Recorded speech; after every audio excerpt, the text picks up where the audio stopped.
Muy buenos días, querida iglesia. Qué lindo verles a pesar del calor, a pesar de todas las excusas que podemos dar para no venir. Qué lindo verles. Bien por ustedes. Los que están ahí en casita o a lo lejos también, un saludito para ustedes. Los queremos. Ojalá tengan aire acondicionado. Los queremos. Muy bien, queridos y queridas. En estos días que hemos estado empezando a trabajar estos temas libres, quiero contarles que hace un par de, hace un par de días, la semana pasada, pude estar con el movimiento universitario en el país del Salvador. Así que ahí estuve en un campamento de estudiantes, para mí el verano solo campamentos, y estuvimos compartiendo acerca de la carta de Santiago. Entonces es un poquito también lo que quiero compartir con ustedes. Y estuvimos hablando acerca de este concepto de la fe auténtica. Y como ven, ahí tienen 2 manzanitas. Y nos pasa muchas veces esto, ¿no? Que ustedes ven el frutero o la frutera, como quieran. Y claro, ustedes son muy inteligentes. ¿Qué quieren? Para ustedes es evidente que no van a agarrar esta manzana, aunque se vea más coloradita y verde y brillantita. No se la van a comer, ¿no es cierto? Van a mirar bien y van a agarrar una que valga la pena, ¿eh? ¡Oh, está rica! Gracias, Jorge. Siempre. Pero esta, bueno, alguien ya le intentó poner el diente ahí y le fue mal. Pero es evidente, ¿no? Que a veces en las fruteras está como todo revuelto y a veces uno no se da cuenta y se deja llevar por las apariencias. Entonces hoy día quiero que conversemos acerca de esta fe auténtica. ¿Qué significa ser realmente una manzana buena, capaz de ser comida? ¿O hasta qué punto somos simplemente un adornito? Y bueno, para eso entonces vamos a estar trabajando con esta carta de Santiago. Voy a agarrar un par de ideas que tiene aquí Santiago. Y les quiero contar también de otra historia. En mis tiempos mozos yo era de Valdivia. Y bien Valdivia. Valdivia, tenemos representación de Valdivia. Lindo Valdivia. Ustedes saben que en Valdivia hay 2 estaciones, la del tren y la de invierno, ¿no? O sea, llueve mucho allá. No, ahora hay cambio, ¿no? En verano es bonito, vaya a Valdivia, visite la ciudad más linda de Chile, etcétera, etcétera. Y entonces tenía un amigo, lindo amigo, que un día llega a contarnos que se había comprado una parca verde así. Supuestamente la marca era Columbia, supuestamente. Bueno, mi amigo no es tan guapo como ese, así que tranquilo, Jorge. Yo estaba soltera en ese tiempo además. Y entonces nosotros miramos su parca y nos dijo que le había costado 30 lucas. Una Columbia. Ya con eso, ok, miramos, ¿no? Y ustedes saben que hay toda una cuestión, que si las letras van cosidas juntas o no. Pero tenía buen lejos la parca. Y entonces salimos, y obviamente uno sale en Valdivia y llueve. Entonces iba mi amigo caminando así con nosotros y de repente lo miramos y le digo, oye, Cristian, ¿te sientes mal? No, ¿por qué? No, porque estás como, no sé, como medio verdoso. Y entonces, y miramos las manos, tus manos también están medias verdosas, ¿no tendrás algo? Y entonces llegamos a la casa donde íbamos y empezamos a mirarlo, porque preocupante, si tú ves a alguien verde, le vas a decir, algo te pasa, ¿no? Y ahí nos damos cuenta de que nuestro amigo se había transformado en Hulk. Y resultó que la parca Columbia no era Columbia. La parquita esa se había desteñido y le había manchado las manos, la cara y más encima se había mojado. Pobrecito mi amigo. Un saludo a mi amigo Cristian, allá del sur. Y a veces nos pasa eso, ¿no? Que decimos tener una fe y nuestra fe parece más una fe china, una fe ¿cómo se llama esto? Pseudo original, ¿no? En vez de tener una fe de esas que son auténticas. Entonces, hoy día quiero invitarlos a que no seamos una fe china, sino que logremos ser una fe auténtica. Y suena bonito porque todos nosotros queremos ser personas con una fe auténtica, ¿no? Es la lógica. Pero ¿cómo se logra eso? Es ahí la buena pregunta.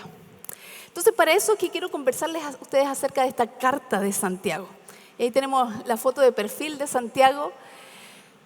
Es muy lindo esto, pensar que Santiago era lo que la mayoría de los comentaristas dicen, Santiago era medio hermano de Jesús. O sea, era hijo efectivamente de María y de José. Y él está escribiendo para una iglesia inicial que estaba en Jerusalén, pero cuando parte su carta, en realidad es un momento crucial, porque la gente había tenido que arrancar. Cuando él escribe su carta, que es una de las primeras que aparece escritas y que las iglesias pueden compartir con ella, había recién sucedido la muerte de Esteban. ¿Se acuerdan de Esteban? A ese que lo mataron a piedrazo por seguir a Jesucristo. Entonces, ¿qué pasó? La gente se asustó. Cuando empiezan a pasar cosas malas, uno arranca. Y entonces todas estas personas que en general la gran mayoría de ellos eran judíos que habían conocido a Jesucristo, empiezan a salir para otros lados y se empieza a formar como una diáspora, ese es el concepto.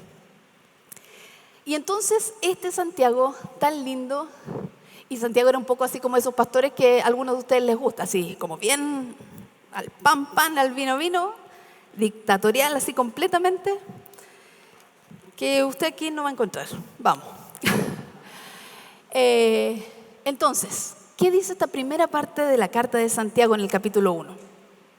Miren cómo él se define. Santiago, siervo de Dios y del Señor Jesucristo, a las 12 tribus que se hallan dispersas por el mundo. Saludos. Hermanos míos, oigan bien, considérense muy dichosos cuando tengan que enfrentarse con diversas pruebas, pues ya saben que la prueba de su fe produce perseverancia o constancia. Y la perseverancia debe llevar a feliz término la obra para que sean perfectos e íntegros sin que les falte nada. Si a alguno de ustedes le falta sabiduría, pídasela a Dios y Él se la dará. Pues Dios da todo generosamente sin menospreciar a nadie.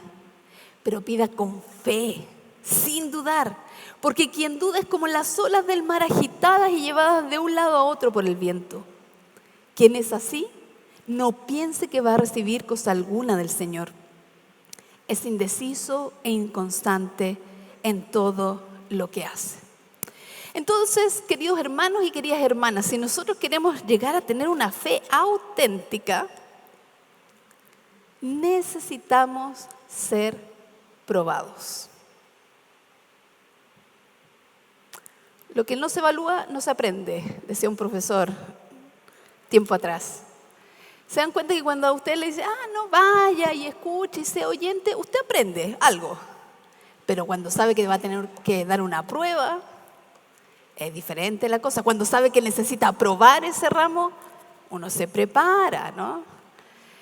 Pero cuando va de oyente así a escuchar algo, por ahí.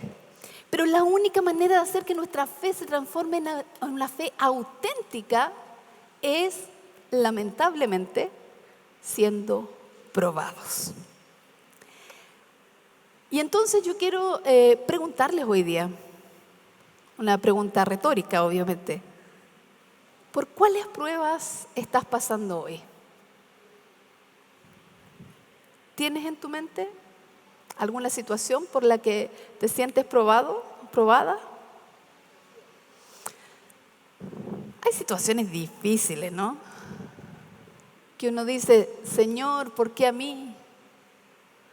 O como ese reel, ¿no? De, Señor, sé que soy tu mejor guerrera, pero paso esta vez que lo agarre otro.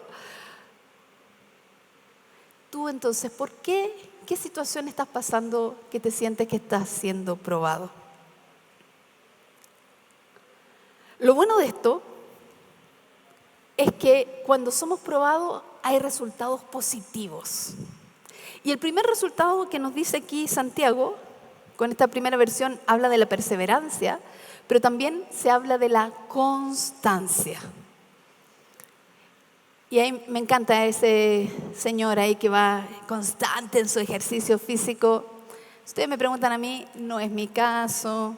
Yo cada vez compro apps de ejercicio, duro una semana y hasta ahí me quedan.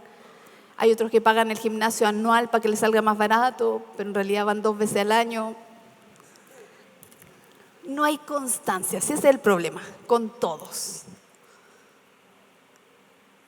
Pero en la medida que nuestra fe es probada, logramos producir esta constancia. Y dice Santiago que es para que seamos perfectos e íntegros. Ahora, cuando nos enfrentamos a la palabra perfectos, eso es difícil. Porque yo les puedo vender a ustedes que yo soy perfecta. Pero pregúntenle a Jorge hoy día en la mañana nomás, ¿qué tan perfecta era yo? Y podemos tener la facha, ¿no? Podemos parecer realmente como que sí somos perfectos. Pero no. Entonces, ¿cómo vamos a seguir adelante? Es a través de esta constancia que nos permite crecer. ¿Se han dado cuenta ustedes cuando las manzanitas también están ahí como medias pintonas? Entonces, va avanzando, ¿no? Va siguiendo en el camino. Pero cuando sufrimos, queremos dejar de lado inmediatamente.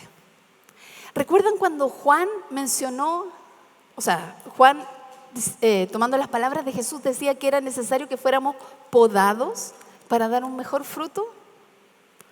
Sus plantas, los que tienen plantas, los que les gustan las plantas, saben que hay un momento en el año, generalmente es como mayo, que uno tiene que podar la planta para que no dé un montón de hojas así, sino que sea de un fruto bueno, un fruto fuerte, no cualquier cosa. Y a veces nuestras pruebas van a afectarnos de tal manera que nos van a hacer conocer más en profundidad la constancia.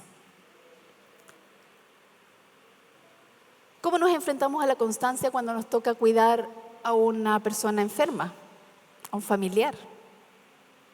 Eso es difícil, ser constante ahí.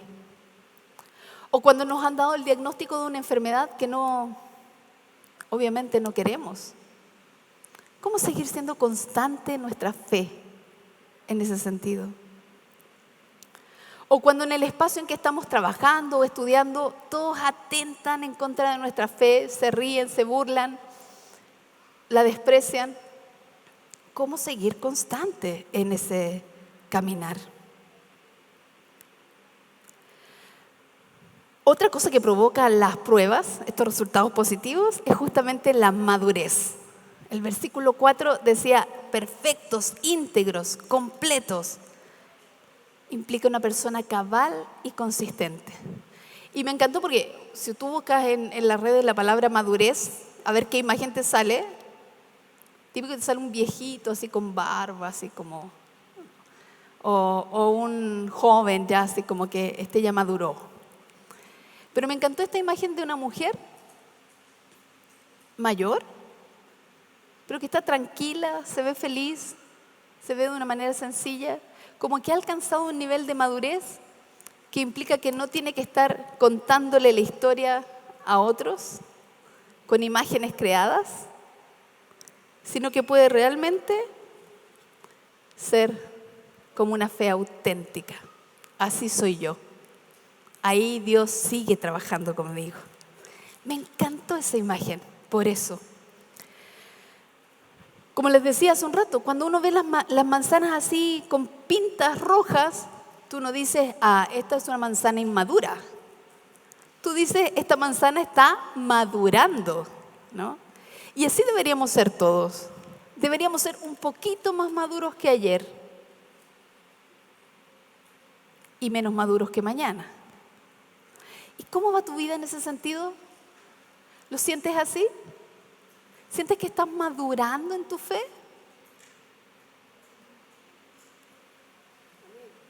Gracias, Silvita, tan linda. Ella es la única que dice que sí va madurando en su fe. Bien, vamos por esa, Silvita. Madurar en nuestra fe significa ser más como Jesús.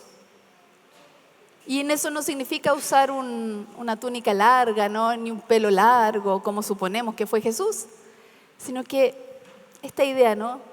¿Cómo actuaría Jesús aquí? ¿Qué estaría haciendo en vez de lo que yo estoy haciendo? Entonces ahora quiero invitarte a pensar en algunos cristianos y cristianas que conozcas y que muestren madurez e integridad, que sean auténticos. ¿Qué te llama la atención de ellos? ¿De qué manera crees que han logrado expresar una vida cristiana según la imagen de Cristo? ¿Tienes por lo menos una persona que tú puedes decir, esta persona es una persona madura? A lo mejor podrías acercarte a conversar con esa persona y preguntarle cómo lo ha hecho. Probablemente te vas a sorprender al descubrir que pueden haber múltiples pruebas que los estén afectando o que los hayan afectado. Y es eso lo que los hace madurar. Por otro lado, ¿podrías pensar en las pruebas por las que estás pasando ahora y cómo están haciendo lograr mayor madurez en ti? O frente a las pruebas que estás pasando, dices, ya no voy mal a la iglesia, Dios no me escucha, no me interesa nada. Como Dios no me dio lo que yo quería, me voy. No, yo sé que ustedes no son así porque están aquí y todo eso, pero de repente tenemos como esa actitud, como que nos amurramos, ¿no? Entonces, pucha Señor, yo te estoy sirviendo todo con mi vida, con todo, y tú no me haces caso, no me das lo que yo quiero. Nada. Créame, he visto adultos en esa facha. Los he visto. Entonces, ¿estamos actuando así cuando somos probados? ¿O estamos aprovechando esta prueba para madurar nuestra fe? Otra cosa que provoca las pruebas, según Santiago, es la sabiduría. Y ahí puse un búho.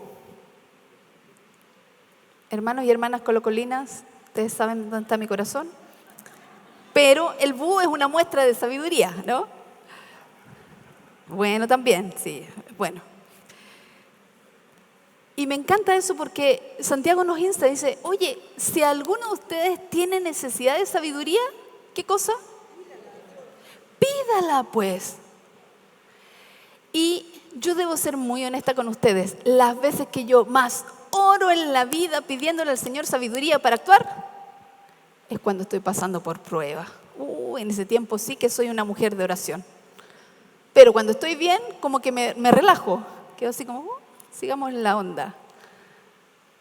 Pero cuando estoy pasando por situaciones difíciles, eso que no te dejan dormir en la noche, que te estás dando vuelta en la cama, que vas caminando y tu mente solo va pensando en esa situación, lo que me ha ayudado a mí es justamente arrodillarme y pedirle al Señor ayuda, compasión, sabiduría.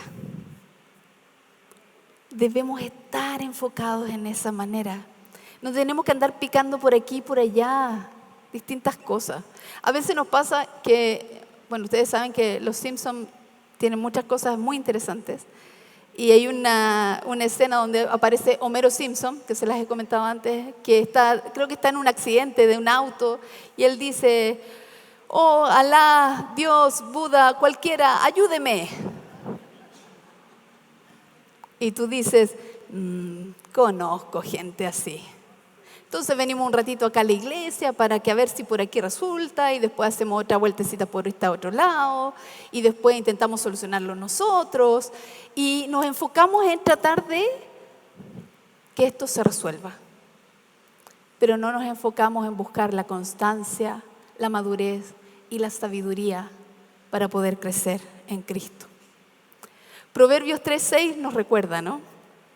Reconoce a Dios en todos tus caminos y Él va a enderezar tus sendas. Con esto no les estoy diciendo que sus pruebas van a acabar, sino que les estoy diciendo que en la medida que estamos con este concepto de el cerebro despierto, un libro muy, muy famoso, estar conscientes de que esta situación me va a llevar a madurar en mi fe, a tener una fe auténtica. Miren lo que sigue diciendo Santiago un poquito más adelante en el capítulo 1. Mis queridos hermanos, tengan presente esto. Todos deben estar listos para escuchar, pero no apresurarse para hablar ni para enojarse. Me hubiesen visto hoy día en la mañana.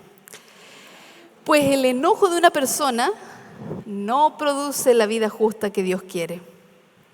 Por esto, despójense de toda inmoralidad y de la maldad que tanto abunda, para que puedan recibir con humildad la palabra sembrada en ustedes, la cual tiene poder para salvarles. No se contenten solo con oír la palabra, pues así se engañan a ustedes mismos. Llévela a la práctica. El que escucha la palabra, pero no la pone en práctica, como muchos de nosotros, es como el que se mira el rostro en un espejo y después de mirarse, se va y se olvida enseguida de cómo es. Pero quien se fija atentamente en la ley perfecta que da libertad y persevera en ella, no olvidando lo que ha oído, sino haciéndola, ojo aquí, recibirá bendición al practicarla. Si alguien en esta sala se cree religioso, pero no le pone freno a su lengua, se engaña a sí mismo y su religión no sirve para nada. La religión pura y sin mancha delante de Dios nuestro Padre es esta. Tome nota, por favor, subráyelo. Atender a los huérfanos y a las viudas en sus aflicciones y conservarse limpio de la corrupción del mundo. Yo ahora me debería bajar porque con lo que leí ya creo que Santiago nos dio muchos palos por todos lados. Pero aquí la pregunta es finalmente, ¿quién tiene el control de esto? Porque finalmente nosotros queremos tomar el control cuando estamos enfrentados a pruebas. Y entonces aquí Santiago nos da 3 nuevas ideas. La primera, escuchar. Queridos hermanos y hermanas, como decía mi abuelita, no nos doremos la píldora entre nosotros. Debemos escuchar la palabra de Dios.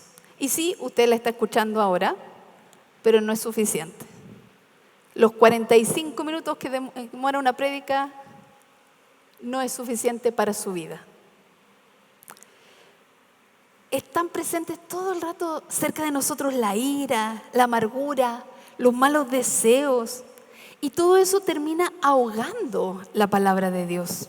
Eso es terrible. Es como la historia del sembrador, la historia que cuenta Jesús que sale a sembrar. Y entonces hay una semilla que es ahogada por las preocupaciones de la vida. Entonces escuchamos y es como que escuchamos por un oído y sale por el otro. Y hay tantas cosas saliendo de aquí, que dónde almorzamos, que hay que preparar las cosas para mañana, que nos vamos de vacaciones, que hay que pagar las cuentas. Tantas cosas que ahogan la palabra de Dios. Te pregunto a ti entonces ahora, ¿qué ahoga la palabra de Dios en tu vida? ¿Qué cosa está ahí presente que no te deja ir más allá con lo que escuchas acerca de la palabra de Dios? ¿O nada la ahoga? Tú sales de aquí y te vas reflexionando en el mensaje que Carmen dio en Santiago, o en lo que leyó el pastor Alejandro. Pucha, qué profundidad en esos versículos. Apuesto que usted ya ni se acuerda. Así de mala es nuestra memoria. Pero escuchar implica poner nuevamente atención. La Biblia se caracteriza mucho en esto, ¿no? El que tenga oídos para oír, que oiga pues. que oiga. En Lucas, en Apocalipsis, todo este rato, el que tenga oídos para oír, que oiga. Queridos y queridas, ¿qué está ahogando la palabra de Dios en tu vida? Cuando vas a la palabra, ¿qué clase de actitud tienes? Yo estoy dando por hecho que todos ustedes toman la Biblia entre medio de la semana o la app en el celular y la ponen en modo avión para que no les llegue ninguna notificación mientras la están leyendo. Qué linda que soy yo, tanta ingenuidad, ¿no? Bueno, ¿con qué actitud vas? Este plan de leer la Biblia en un año que partiste el 1 de enero, ¿cómo es? Como, son las 11:58 de la noche. No he leído, chuta, voy a mirar. Check, listo, leí la palabra y me voy a leer toda la Biblia en un año. ¿Esa es la actitud con que te llegas a la palabra de Dios? Perdónenme todos los que iniciaron su plan de lectura de la Biblia en un año. ¿Quién les está pidiendo que lean toda la Biblia en un año? El Señor nos invita a leer la Biblia, pero nadie está haciendo una competencia. Puedes leerla en 3 años, en 5 años, pero léela, escúchala. Y lo más complejo, practícala. Entonces, no te desanimes si tu plan de lectura va más lento de lo que tú querías, pero piensa en la actitud con que estás yendo a la palabra. Otra instancia que nos da aquí Santiago es recibir. Miren lo que dice el versículo 21. Despójense de toda inmundicia y de la maldad que tanto abunda, para que puedan recibir con humildad la palabra sembrada en ustedes, la cual tiene poder para salvarles la vida. Es tremendo, esto implica estar atentos con el cerebro, con el corazón. La palabra de Dios es la que nos hace darnos cuenta dónde estamos parados. Santiago va a hablar mucho acerca de ser amigos del mundo, y a veces pensamos que el concepto de ser amigos del mundo implica simplemente, bueno, yo no tomo ni fumo, así que no tomo ni fumo ni bailo apretado, así que listo, no soy amiga del mundo. Pero mis valores están todos de acuerdo a lo que el mundo dice. Y entonces mi vida está enfocada en ciertos logros que el mundo dice. Pero he ido a la palabra de Dios para saber qué es lo que Dios quiere decirme a mí. ¿O he seguido enfocada simplemente en hacer lo que todos hacen porque es lo que todos hacen? ¿Hasta qué punto estás realmente recibiendo esa palabra de Dios? Cuando vamos y recibimos realmente la palabra de Dios, nos transforma y deberíamos ser más como Cristo. Nos cambia cuando escuchamos, cuando recibimos y absorbemos su contenido, cuando meditamos en ella, incluso cuando memorizamos. ¿Y qué tal este challenge para este año? Miren lo que les estoy diciendo. Los que quieren inscribirse, me mandan un WhatsApp ahí. Aprender y meditar un versículo al mes. O sea, más fácil. ¿Dónde, no? Al mes. A lo mejor es muy, muy básico este challenge. No challengea a nadie, pero puede ser algo así. Yo me acuerdo lugares donde pegaban los versículos en distintos espacios, en el espejo del baño, para tenerlo ahí. Entonces cada mañana cuando me lavo los dientes, otros lo pegan frente a la taza del baño, porque a veces tienen mucho tiempo, pero usted decida. Cuando se levanta, ¿no? En la cocina, en su auto. Solo aprenderse un versículo y meditar en él, porque no es tampoco que nos transformamos en loritos aquí. Meditamos en ese versículo. ¿Qué quiere decir? ¿Qué me dice Dios a través de él? Facilito, ¿no? Anótese si es que quieren este súper y dificilísimo challenge. Si tú eres de los competitivos, como ciertos amigos que tengo yo aquí, ponle más, está bien. Si tú puedes memorizar todo un libro de la Biblia, maravilloso. Pero medita en él, trabaja en él. Entonces, pensando en esta idea, ¿cómo la lectura de la Biblia puede volverse un ejercicio más serio en ustedes? No simplemente una santiguada para que nos vaya bien. No simplemente un versículo del pan de vida, sino que algo serio. Porque ustedes realmente quieren pasar de esto de ser la cascarita a pasar a tener una fe auténtica. ¿Lo recuerdan? ¿Y qué hay de las disciplinas espirituales? Hoy día quiero recomendarles 3 libros del mismo autor. Es un autor que a mí me encanta, que se llama Richard Foster. Tiene estos 3. El último, que se llama Dinero, Sexo y Poder, es buenísimo. Pero me parece que ya no hay más ediciones de este libro. Entonces, de pronto uno puede encontrarlos en la red. Pero estos 2, Ríos de Agua Viva y Celebración de la Disciplina, son 2 libros tremendos donde este autor va trabajando distintas disciplinas espirituales, distintos acercamientos a Dios que realmente han sido una bendición para mi vida. Hay muchos otros autores, pero les recomiendo eso solo por si acaso. Y bueno, qué decir, después ya en marzo, cuando estemos en Biblicafé, siempre está esa opción, pero en sus grupos pequeños también, cómo la disciplina de leer la Biblia se vuelve algo más serio para ustedes. Finalmente, además de escuchar y de recibir la palabra, necesitamos sí o sí obedecerla. En el versículo 21 dice, llévela a la práctica. No olviden lo que han oído, sino háganlo. Recibirán bendición al practicarla. Santiago es durísimo contra los farsantes religiosos. Santiago toma a los farsantes religiosos que hay en su iglesia. Ojo, no está hablando a gente de afuera, está hablando a gente de su iglesia.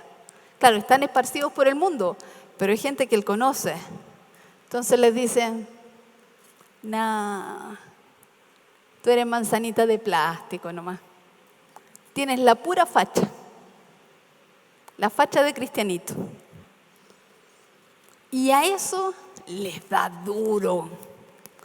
Porque lo que menos necesita la iglesia hoy día son farsantes religiosos. O los que critican desde las bancas. No les gusta nada, pero critican todo y no hacen nada. O esos grandes teólogos que nos enseñan acerca de la Trinidad, de la transubstanciación, de un montón de otras cosas, pero sus vidas no reflejan en nada todo lo que saben. Santiago corre sable con todo eso. Si usted quiere, puede leer toda la carta de Santiago. Le invito a hacerlo, no es muy larga, tiene solo 5 capítulos. Pero ojo, Santiago, así que atento. Entonces, lo que nos anima a Santiago es que de nada nos sirve saber un montón, memorizarnos un montón de versículos, si no los vamos a poner en práctica. Y ahí él nos da la imagen del espejo. Dice que nos miramos en el espejo y se nos olvida. Y imagínense que en ese tiempo no había internet, no había teléfonos inteligentes. Si a ellos se le olvidaba, ¿cuánto más a nosotros?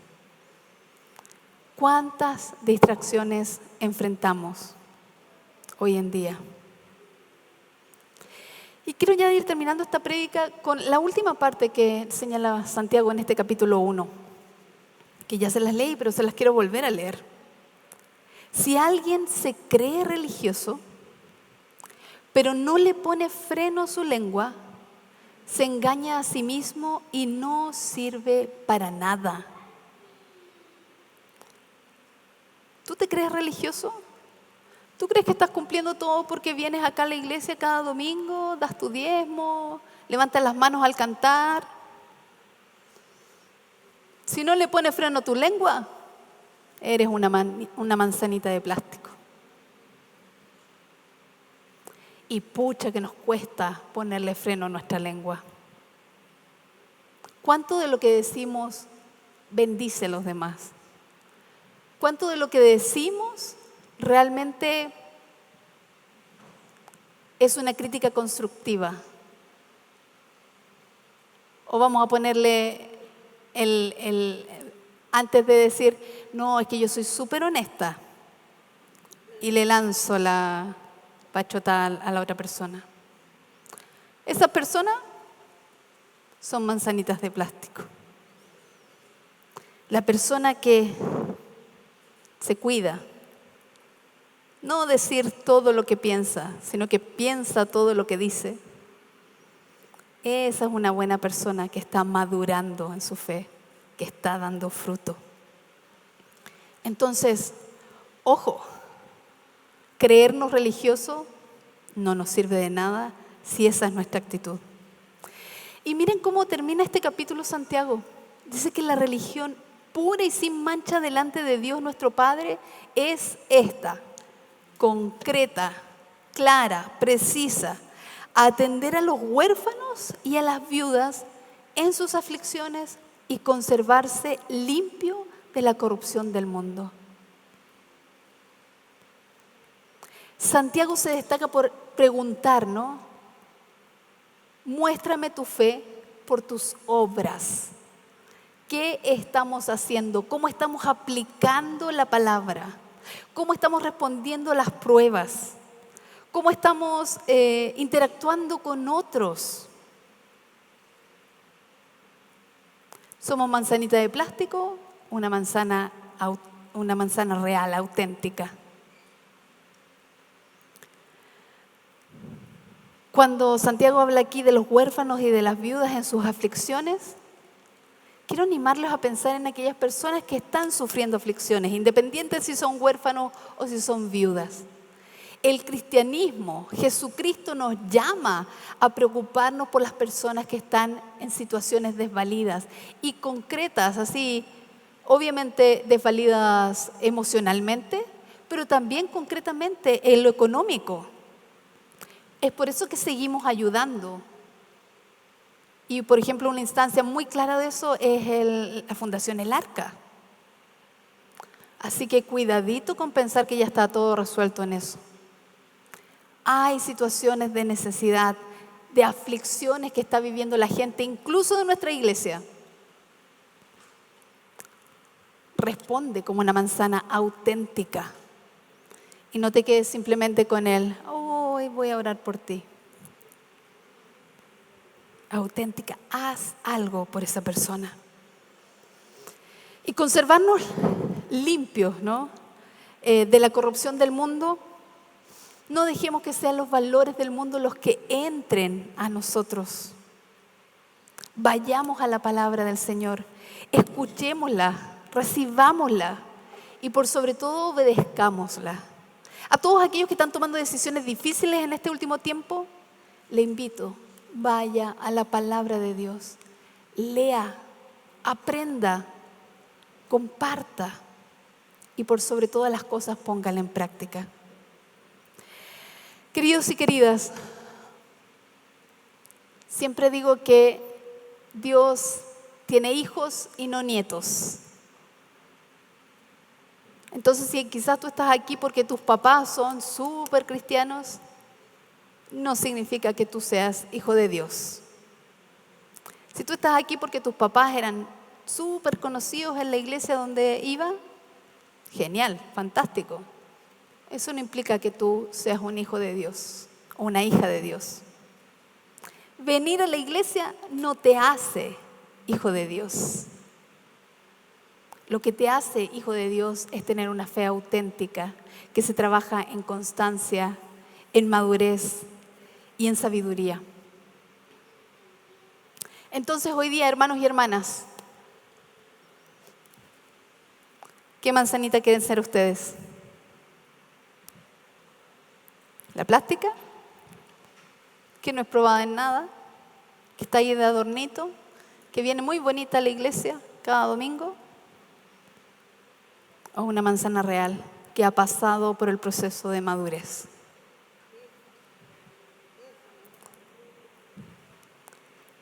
Realmente es una pregunta muy tonta. ¿Qué queremos ser? Pero según la palabra eso implica ser probados, hermanos y hermanas. ¿A nadie nos gusta? No. Pero quiero decirles igual que Santiago, considérense muy dichosos cuando tengan que enfrentarse con diversas pruebas. Bienaventurados si están pasando por pruebas. Dios está con ustedes y Él los va a hacer crecer, madurar y llegar a una fe auténtica a través de eso. Quiero invitarles a orar y voy a pedir a los músicos también que puedan pasar acá adelante.